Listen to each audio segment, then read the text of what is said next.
Thank you, Cerebral, for sponsoring today's video. Cerebral is a mental health platform that provides clients with access to ongoing online prescription medication management, counseling, and therapy for anxiety, depression, insomnia, and other conditions, all for a flat monthly fee.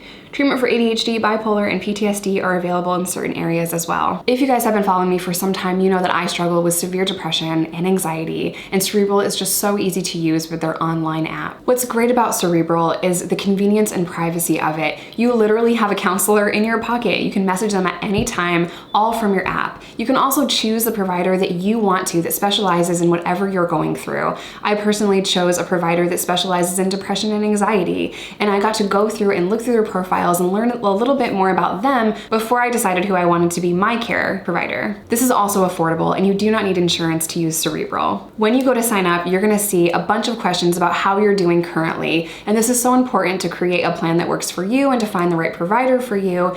And in just under 5 minutes, I was able to tell them all about my mental health struggles, and I was able to find a provider that specializes in my needs and someone that I felt like I was going to be comfortable with. When we're talking about mental health, there should be convenience and ease with care. It should be judgment-free, and it should be accessible to everyone, and that's what Cerebral is. Cerebral offers 3 plans. They can include medication and care counseling, medication and therapy, or just therapy. If you would like to try Cerebral, click the link in my description box to fill out your questionnaire and to get a provider right away. Your first month starts for just $30. What's up, you guys? Welcome to today's video. In today's video, we are going to be talking about my childhood and how I'm breaking generational trauma and what my PTSD looks like. And if you have not seen this video, then I don't think this video is going to make sense. So I will leave this video in the description box of the video that you're watching. I might also pin it in the comments.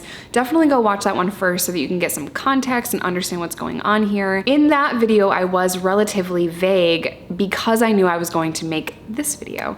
And also that was super hard to film. So once I get the first one out, then we can talk about other things and I can move forward with answering your questions and we can, you know, break it all down and all of that stuff.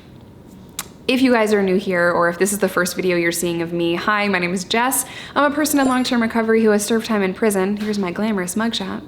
If you want to follow me on any other social media platform, TikTok, Instagram, Patreon, that's $2. It's only ever gonna be $2. It's behind the scene content and stuff. All of that is linked in the description box of this video, as well as my vlog channel. Please go subscribe to it. It really freaking helps. There you can see my, wedding that's happening. Exciting things are going on the vlog channel. If you're not subscribed, you're missing out. I also have a podcast that I sometimes post to. Anyway, let's kick this thing off.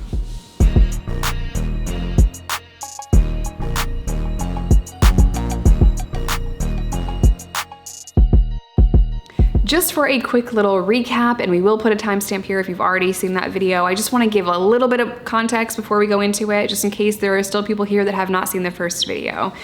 For context, I was severely physically abused as a child during a time where my mom was very sick.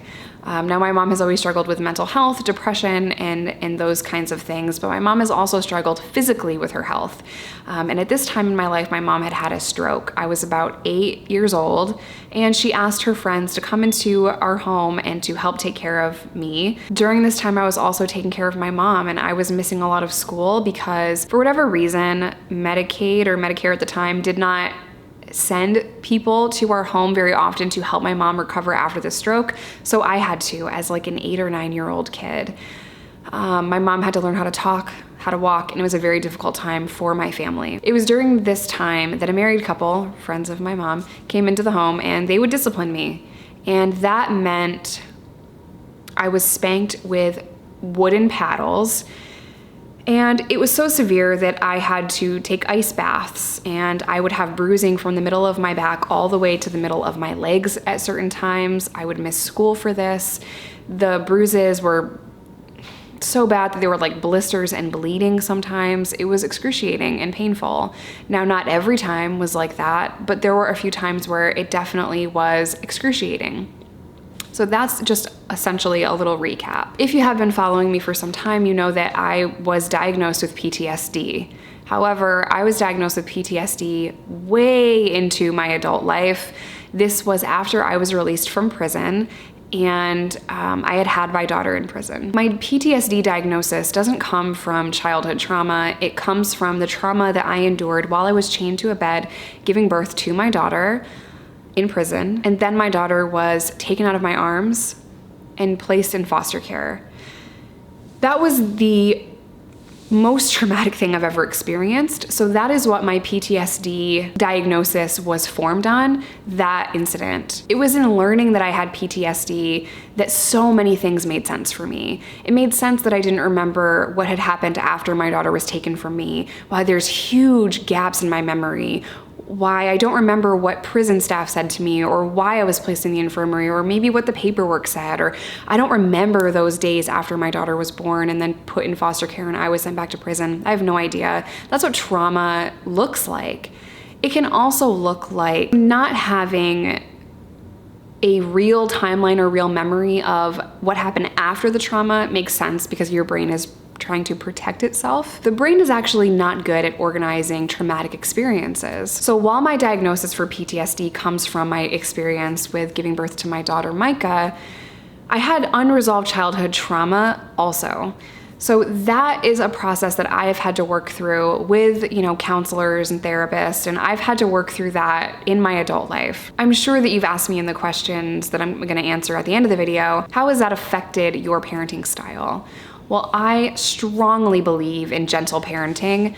I don't believe that you should hit your children. I know that the 80s and the 90s were a very different time. Well, it's 2021 and all of the science and the data and the research is there. We have been able to find through research that hitting a child is not going to reform behavior, it's actually causing trauma. It's not healthy for them long-term mentally. And mental health is so important, so I don't believe in hitting children. I don't believe in spanking. And I think when it comes to that kind of parenting, of course I have my own bias here because I was spanked and essentially beaten. I was beaten as a child. Because I have that experience, of course I have a bias towards this, but also the data confirms that spanking is not an appropriate response to a child misbehaving. I think when adults do implement spanking in their home, they use kind of cutesy words to skirt around the fact that they're hitting a child. Like they might use the word pop, pow-pows, or even slap. While pop and pow-pow are cutesy words that you might use, you're hitting a child, and that can cause lasting issues in your child. Just research it. Not trying to tell anyone how to parent. I'm just letting you know from my personal experience and from the data that I have found on this topic that it is not good to hit children. If you guys want me to make full videos on my parenting style and what I believe and how I handle certain situations with my kids, I will absolutely do that. I have made videos in the past talking about how I talked to my daughter about the fact that she was born while I was incarcerated. So I will leave that video in the description box down below if I remember, if I can find it. If I forget, remind me. But now I'm gonna go to your questions because I really wanna know what you guys have to say. And I'm sure that a lot of you asked me questions because maybe you struggled with this or you have children or what have you. So I'm gonna go to your questions now. And again, thank you guys so much for asking me questions. You guys always come through for me on Instagram. The first one says, how would you talk about abuse to people about parents who made amends and are good now? My first instinct here is just to say, if you've made amends with that person that abused you and you have a healthy relationship, I would recommend maybe talking about it in therapy first, because I don't know the situation. I can't give advice on something that I know nothing about, right? So always recommend therapy. It's amazing. Therapy saves lives. Therapy is amazing. There is no shame in therapy. It's just so important to seek therapy if you're struggling, especially with childhood trauma, because sometimes it can be hard to work through that in our own heads. Did I ever go to therapy for the abuse?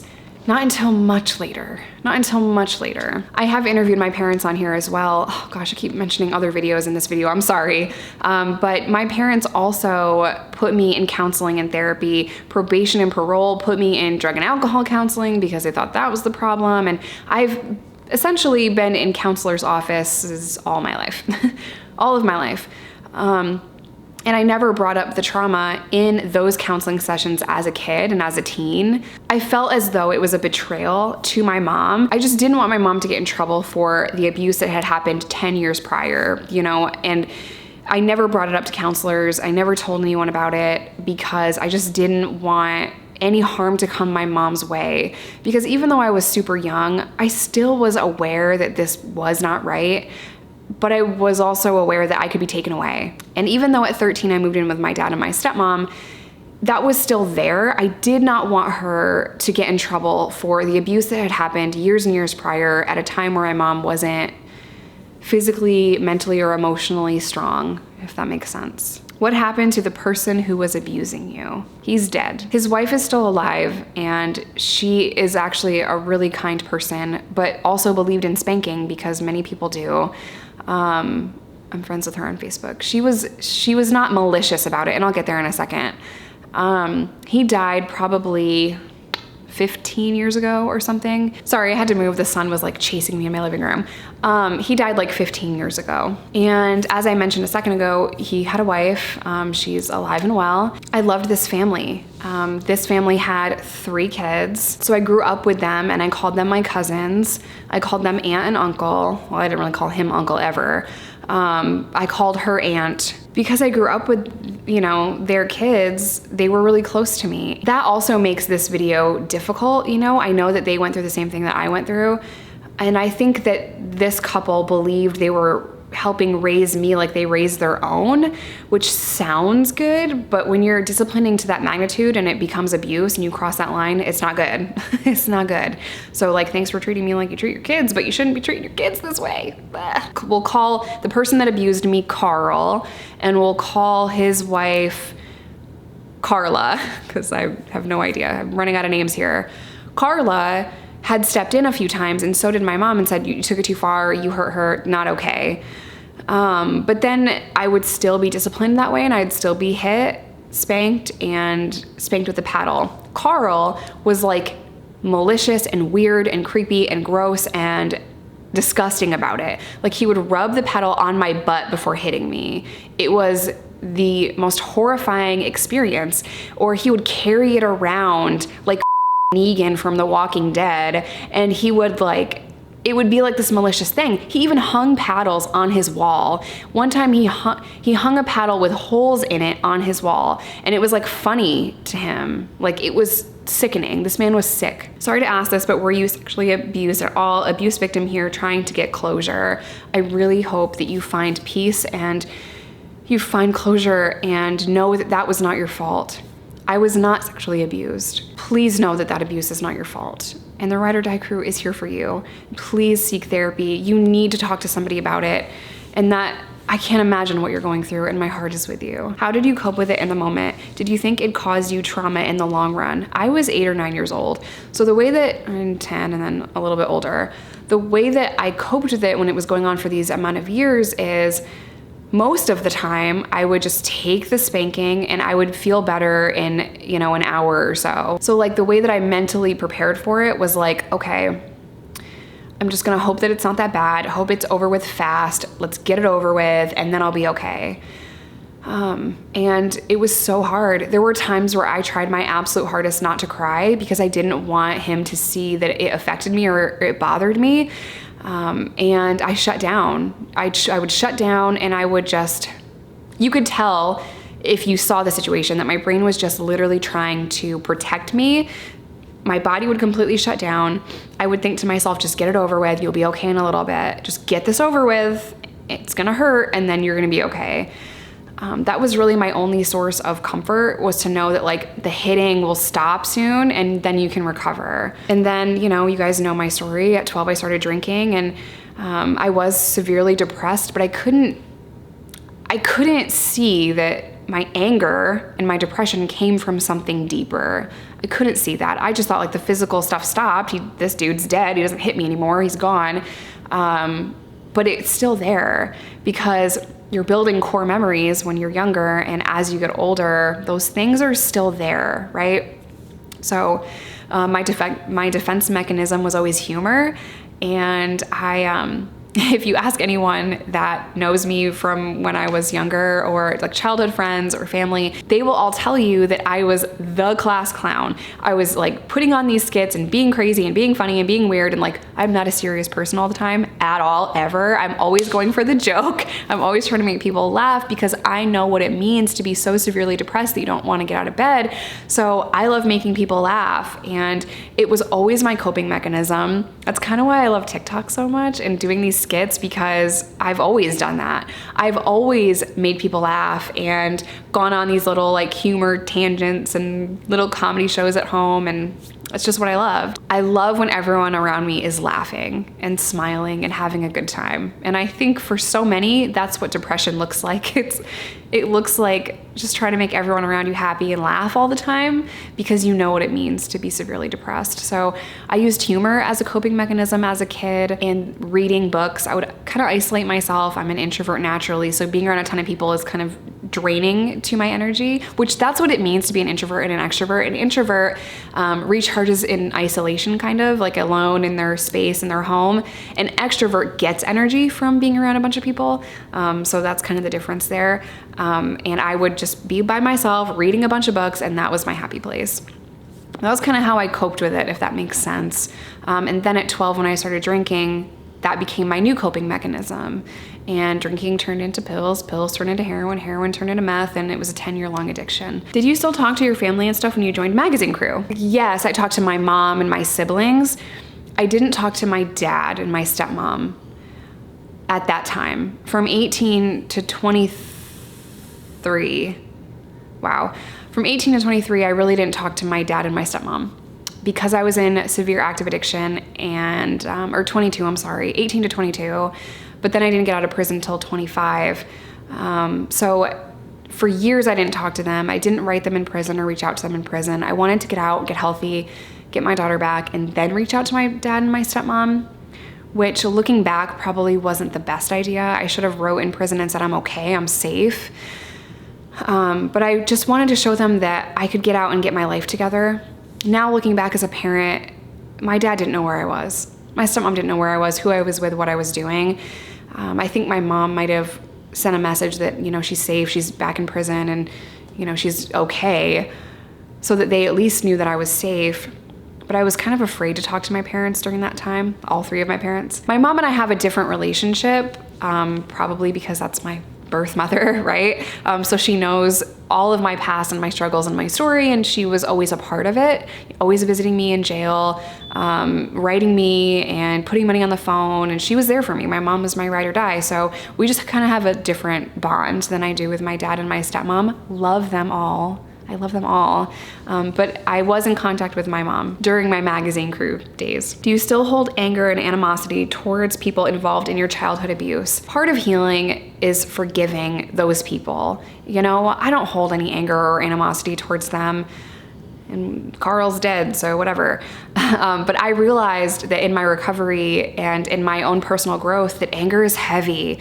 Being bitter and resentful is heavy, and that was causing more harm in my soul than good. So a part of getting better was to forgive them, and I genuinely do. I genuinely do. Carla is my friend on Facebook, and I really do not hold any hate in my heart towards them. It happened, and I've moved on and I've made peace with it, which is my advice for anybody, is to heal and forgive for you, not for them, for you. Forgive for you, because that pain is heavy. And when you're carrying around this anger, whew, Lord, that is like one of those ruck marches with those packs when you're in the army. I only know about this because Reese was in the army, and you're running around with like this 200-pound sack on your back. That's what it feels like to carry around anger and resentment, is to be running in the army with a ruck march or backpack. I don't know what it's called. When did you realize that your abuse might have been the reason for your anger? Did you always know? Oh my gosh. Well into my adult life. After I became a parent, and I was kind of working through self-help books and psychology and stuff in prison. And then eventually I got out and I have my under in psychology and I have a BA, but I was working through that and studying childhood trauma and abuse and all of these things in prison before I got out and went into my bachelor's degree program. So that was probably the time that I realized that trauma severely impacted my life, and it severely impacted my mental health, severely impacted the reason why I started a 10-year-long addiction was because I had unresolved trauma from my past. What signs could people have looked out for about the abuse? What can we look out for moving forward? I think what to look out for is when maybe you see a child daily and they're usually super happy and excited, and maybe their energy has changed and you've seen a dramatic shift in who they are, you know, their interests no longer interest them. They're isolated, they're quiet. If it's physical abuse, sometimes we can often see signs, you know, bruising and things like that. But I think our body language shows so much. Just the way maybe this child was carrying themselves yesterday and it's different today. And maybe when they all are happy, now it kind of seems like they have a mask on. Maybe they're deflecting when you ask them if something is bothering them, or is everything okay at home? If they're deflecting or they get uncomfortable, you can see that in their body language. But it's very difficult to know when to step in and if something really is wrong, especially if someone will not disclose that to you. It's a very difficult thing to know. I'm very sorry that I don't have a good answer here. It's difficult to determine, and every kid is different in how they process and handle things like that. So yeah, I'm sorry that I don't have a very concrete answer for that here. Did my dad ever find out? My dad didn't find out until much later because I didn't tell anybody about this. I didn't disclose it to people. I didn't want to share it. I think maybe I always knew that this was not okay and it was messed up, right? I always knew. But the thing is, if I said it out loud, it made it real. If I told people about it, it made it real. My mom could have gotten in trouble. I could have been taken away, and that scared me. That genuinely scared me. I didn't want that to happen, but I also just wanted to move on. I didn't want to tell anyone about it. I didn't trust anyone. Even as a young person, a very young child, I did not trust school counselors or people, or I didn't have anyone that I could really go to. It was kind of my response at the time to just shut down.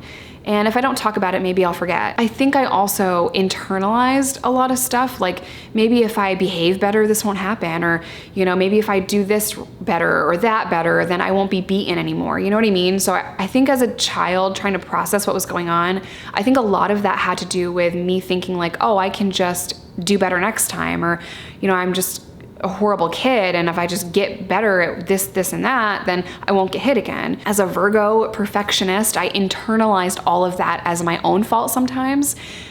But at the same time, I knew it was wrong. I knew this was not okay and that he was going too far. But I also thought that I could skirt around it and just do better, and then it wouldn't happen again. I think that happens in so many victims of trauma, that we're like, what could I have done to prevent this? And the reality of it is, whether it's sexual abuse or physical abuse, it's not your fault. You didn't do anything to cause it. It's not your fault. I think a lot of times in working through trauma in our own minds, we internalize it and we try to take responsibility for it in our own selves. And whatever, I don't know if that's making any sense, but I tried to say like, just do better. It wasn't until much later that I realized this is not your fault. This has to do with a very sick man who was beating a small child. That has nothing to do with what you did. It wasn't because you didn't clean your room or whatever the circumstances was. It was literally because this person was sick and abused you. I hope all of that makes sense. I'm going to end today's video here. If you made it this far, thank you so much for watching this video. If you have any more questions or you want me to do another follow-up to this follow-up, I will gladly make that video for you guys. As always, I love you. Stay safe, stay in recovery, whatever that looks like to you. Your trauma is not your fault, and I will see you in my next one.